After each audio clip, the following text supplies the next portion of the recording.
আসসালামু আলাইকুম। বাংলা সংবাদে সবাইকে স্বাগত জানাচ্ছি ফিরোজ তোহা। শুরুতেই বিআরবি কেবলস সংবাদ শিরোনাম। বাংলাদেশের সর্বশেষ গুরুত্বপূর্ণ আপডেট সংবাদে আপনাকে স্বাগত। শুরুতেই সংবাদ শিরোনাম, পরে বিস্তারিত। প্রথমে জানাবো আমাদের হাতে থাকা সর্বশেষ গুরুত্বপূর্ণ সবথেকে তাজা আপডেট সংবাদ। ৩০ আসনে ভোট কারচুপির অভিযোগ, আইনি পদক্ষেপ নিচ্ছে জামাত। ত্রয়োদশ জাতীয় সংসদ নির্বাচনে ৩০টি আসনে ভোট কারচুপির অভিযোগ তুলেছে বাংলাদেশ জামাত ইসলাম। এসব আসনে ভোটের ফলাফল স্থগিত, পুনর্গণনা সহ আইনি পদক্ষেপ নেওয়া হবে বলে জানিয়েছেন জামাত ইসলামের সহকারী সেক্রেটারি জেনারেল ও মুখপাত্র এহসানুল মাহবুব জুবায়ের। আজ বিকেলে জামাতের কেন্দ্রীয় কার্যালয়ে আয়োজিত সংবাদ সম্মেলনে এমনটা জানিয়েছেন তিনি। এরপর জানাবো আওয়ামীপন্থী চেয়ারম্যানের বিরুদ্ধে জামাতের সমর্থকদের বাড়ি ভাঙচুর ও লুটপাট। পাবনা সদর উপজেলার দাঁড়িপাল্লার নির্বাচনী কাজে অংশগ্রহণ করায় জামাতের সমর্থকদের বাড়িতে ভাঙচুর, লুটপাট ও আগুন দিয়েছে আওয়ামীপন্থী চেয়ারম্যান সুলতান মাহমুদ খান। আজ উপজেলার ভাড়ারা গ্রামে এই ঘটনা ঘটে। আজ পাবনা সদর থানায় লিখিত অভিযোগ দেন ভুক্তভোগী জাহিদ হাসান মুসা। এদিকে মানবিক এবং গণতান্ত্রিক দেশ গড়তে সবাইকে ঐক্যবদ্ধ হতে হবে বললেন তারেক রহমান। মানবিক ও গণতান্ত্রিক দেশ গড়তে সবাইকে ঐক্যবদ্ধ থাকার আহ্বান জানিয়েছেন বিএনপির চেয়ারম্যান তারেক রহমান। আজ বিকেলে রাজধানীর হোটেল ইন্টারকন্টিনেন্টালে ত্রয়োদশ জাতীয় সংসদ নির্বাচনে রেকর্ড বিজয়ের পর সংবাদ সম্মেলনে এই আহ্বান জানিয়েছেন তিনি। জানাবো পরাজিত প্রার্থীর বাসায় বিজয়ী আরমান জড়িয়ে ধরে কাঁদলেন বিএনপির তুলির মা। নির্বাচনী লড়াইয়ে একজন ছিলেন বিজয়ী, অন্যজন পরাজিত, কিন্তু রাজনীতির সেই হিসাব নিকাশ পেছনে ফেলে মানবিকতা আর দীর্ঘদিনের পারিবারিক সম্পর্কের এক অনন্য দৃশ্য দেখা গেল রাজধানীর শাহিনবাগে। ঢাকা ১৪ আসনে ধানের শীষ প্রার্থী সানজিদা তুলির বাড়িতে গিয়ে তার মায়ের দোয়া নিয়েছেন নবনির্বাচিত সংসদ সদস্য মীর আহমেদ বিন কাসিম। এবং সর্বশেষ জানাবো চাঁপাইনবাবগঞ্জে হাতবোমা বিস্ফোরণে নিহত ২ জনের পরিচয় মিলেছে। চাঁপাইনবাবগঞ্জ সদর উপজেলার চরবাগডাঙ্গা ইউনিয়নে ককটেল বা হাতবোমা তৈরির সময় বিস্ফোরণে নিহত ২ জন এর পরিবার শনাক্ত করেছে পুলিশ। আজ ভোর ৫টার দিকে কাটাপাড়া এলাকায় একটি বাড়িতে এই বিস্ফোরণের ঘটনা ঘটে। দীর্ঘ ঘটনার পর নিহত ২ জনের পরিচয় শনাক্ত করেছে চাঁপাইনবাবগঞ্জ জেলা পুলিশ। প্রিয় দর্শক, এতক্ষণ শুনছিলেন সংবাদ শিরোনাম, এবারে বিস্তারিত। তবে তার আগে বন্ধুরা অনুরোধ থাকবে এই সংবাদটিতে একটি লাইক দিন। এই চ্যানেলে আপনি নতুন হয়ে থাকলে আমাদের সংবাদটি দেখতে দেখতে চ্যানেলটি সাবস্ক্রাইব করে রাখুন। কমেন্ট করে বন্ধুরা আপনার মূল্যবান মতামত জানিয়ে দিন আপনি বিশ্বের কোন দেশ থেকে বা বাংলাদেশের কোন স্থান থেকে আমাদের সংবাদটি দেখছেন এবং শুনছেন। আর বন্ধুরা, সংবাদটি আপনার সোশ্যাল মিডিয়া ফেসবুকে শেয়ার করে বন্ধুদেরও দেখার সুযোগ করে দিন। আগামী সংসদ নির্বাচন আপনি কতটা গ্রহণযোগ্য বলে মনে করেন সে বিষয়টি আমাদেরকে কমেন্ট করে জানিয়ে দিন এই জাতীয় সংসদ নির্বাচনটি কি সুষ্ঠু হয়েছে কিনা, আপনার মতামত এ বিষয়ে কি, আর যদি সুষ্ঠু না হয়ে থাকে কি কারণে সুষ্ঠু হয়নি বা কে দায়ী সে বিষয়টি কমেন্ট করে আমাদেরকে জানিয়ে দিতে পারেন। এবারে বিস্তারিত। ৩০ আসনে ভোট কারচুপির অভিযোগ, আইনি পদক্ষেপ নিচ্ছে জামাত ইসলাম। ত্রয়োদশ জাতীয় সংসদ নির্বাচনে ৩০টি আসনে ভোট কারচুপির অভিযোগ তুলেছে বাংলাদেশ জামাত ইসলাম। এসব আসনে ভোটের ফলাফল স্থগিত, পুনর্গণনা সহ আইনি পদক্ষেপ নেওয়া হবে বলে জানিয়েছে জামাত ইসলামের সহকারী সেক্রেটারি জেনারেল এবং মুখপাত্র এহসানুল মাহবুব জুবায়ের। আজ বিকেলে জামাতের কেন্দ্রীয় কার্যালয়ে আয়োজিত এক সংবাদ সম্মেলনে এমনটা জানিয়েছেন তিনি। এহসানুল মাহবুব জুবায়ের আরও বলেছেন, দেশের মানুষ একটি সুষ্ঠু ও সুন্দর নির্বাচন প্রত্যাশা করে। ইতিমধ্যে নির্বাচন সম্পন্ন হয়েছে, যদিও সেই নির্বাচনে অনেক ক্ষেত্রেই কারচুপি বা জালিয়াতি হয়েছে এবং ভোট প্রদানের ক্ষেত্রে বাধা দেওয়া হয়েছে। এজেন্টদের বের করে দেওয়া সহ বিভিন্ন ধরনের পরিস্থিতি তৈরি করা হয়েছে, যা আমরা আগেও বলেছি।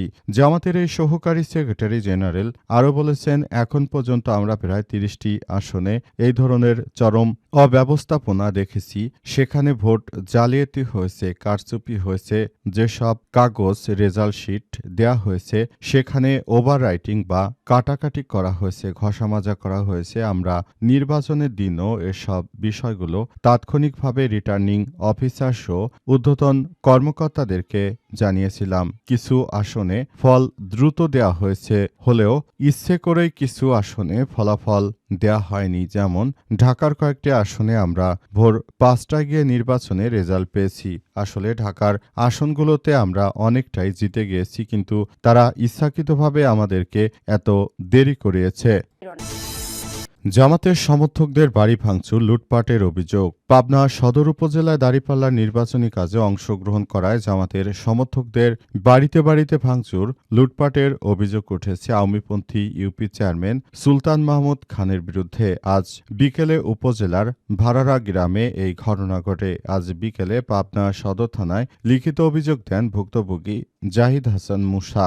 অভিযোগ সূত্র থেকে জানা গেছে, আজ বিকেলের দিকে ইউনিয়ন পরিষদের চেয়ারম্যান সুলতান মাহমুদ খান এবং তার সহযোগী আলমের নেতৃত্বে একদল বাহিনী ভাড়ারা গ্রামের জাহিদ হাসান মুসার বাড়িতে গিয়ে হামলা, ভাঙচুর ও লুটপাট চালায়। বাড়িতে থাকা ৮ লাখ টাকা মূল্যের টিভি, ফ্রিজ, আলমারি, মোটরসাইকেল সহ আসবাবপত্র ভাঙচুর করা হয়। এ সময় মাছ বিক্রির আনুমানিক ৮ লক্ষাধিক টাকা এবং ৫৫ লাখ টাকা মূল্যের স্বর্ণালংকার লুটপাট করে নিয়ে গেছে এবং গোয়ালে থাকা গরু লুটপাট করে নিয়ে যাবার চেষ্টা করা হয়। এছাড়াও পার্শ্ববর্তী ইয়াসিন আলীর বাড়িতে এই বাহিনী হামলা চালিয়ে ভাঙচুর ও লুটপাট করে। এসব বাড়ির লোকজন সন্ত্রাসের ভয়ে আতঙ্কে দিন কাটাচ্ছে। জানা গেছে, দেশীয় অস্ত্র, চাইনিজ কোরাল, হকি স্টিক দিয়ে হামলা করা হয় বলে অভিযোগ ইয়াসিন আলীর। জানা গেছে, এই হামলা করে মূলত তারা পুরো বাংলাদেশটাকে এক ধরনের সুন্দর ও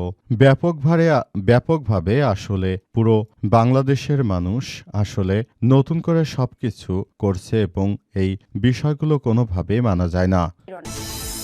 মানবিক ও গণতান্ত্রিক দেশ গড়তে সবাইকে ঐক্যবদ্ধ থাকতে হবে বললেন তারেক রহমান।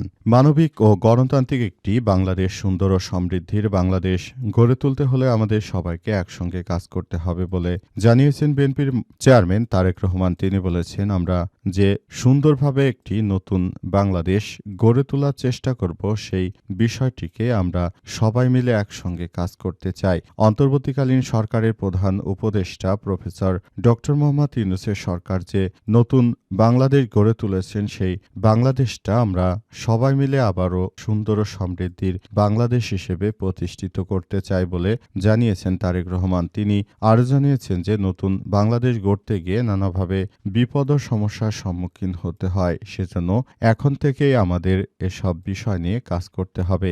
অন্তর্বর্তীকালীন সরকারের প্রধান উপদেষ্টা প্রফেসর ডক্টর মোহাম্মদ ইউনূসের সরকার যে নতুন বাংলাদেশ গড়ে তুলতে চান, সেই নতুন বাংলাদেশটাকে এখন থেকে সুন্দর ও মানবিক একটি সমৃদ্ধির বাংলাদেশ হিসেবে আমাদেরকে গড়ে তোলার মধ্য দিয়ে আমরা বাংলাদেশটাকে যে অর্থনৈতিক এবং আইনশৃঙ্খলা বাহিনীকে আরও ঢেলে সাজাতে চাই বলে জানিয়েছে বিএনপি চেয়ারম্যান আজ সংবাদ সম্মেলনে বিকালে এসব কথা বলেছেন এবং তিনি বিভিন্ন বিষয়াদি নিয়ে তিনি ইতিমধ্যেই এসব বিষয় কথা বলেছেন এবং তিনি এসব বিষয়গুলো নিয়ে আগামীতে একটি সুন্দর ও সমৃদ্ধির বাংলাদেশ গড়ে তোলার চেষ্টা করবেন।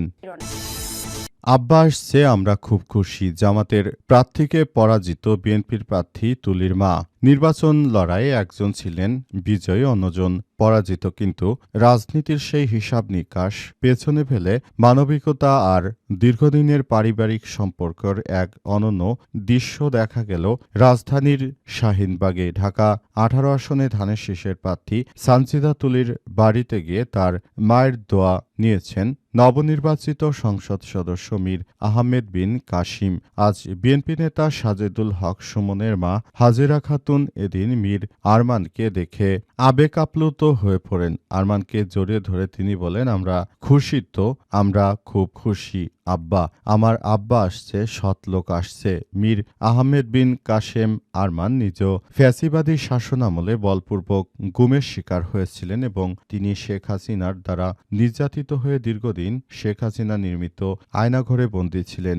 যে আয়নাঘরের কথা মোটামুটি আপনারা সকলেই জানেন। সেই আয়নাঘরে বন্দী ছিল আহমেদ কাশেম। তিনি ইতিমধ্যেই দেশটাকে সুন্দরভাবে গড়ে তোলার মধ্য দিয়ে ভবিষ্যতের একটি সুন্দর ও সমৃদ্ধির বাংলাদেশ গড়ে তুলবেন এবং ঢাকা তার আসনে বিএনপির প্রার্থী সানজিদার তুলির বিষয়গুলোকে তিনি একসঙ্গে নিয়ে একটি সুন্দর ও সমৃদ্ধির বাংলাদেশ গড়ে তোলার মধ্য দিয়ে সবাইকে নিয়ে একটি সুন্দর ও সমৃদ্ধির বাংলাদেশ গড়ে তোলার মধ্য দিয়ে কাজ করার বিষয়টি সামনে এনেছেন। অন্তর্বর্তীকালীন সরকারের প্রধান উপদেষ্টা প্রফেসর ডক্টর মোহাম্মদ ইউনূসের সরকার যে নতুন বাংলাদেশ গড়ে তুলতে চায়, সেই বাংলাদেশটাকে সুন্দরভাবে গড়ে তোলার মধ্য দিয়ে তিনি নতুন করে বাংলাদেশটাকে একটি সুন্দর ও সমৃদ্ধির বাংলাদেশ হিসেবে গড়ে তোলার মধ্য দিয়ে তিনি কাজ করতে চান এবং তিনি বিএনপির প্রার্থীদেরকেও সর্বোত্তক সহযোগিতা করতে চান। আরমান এমন একজন মানুষ, তিনি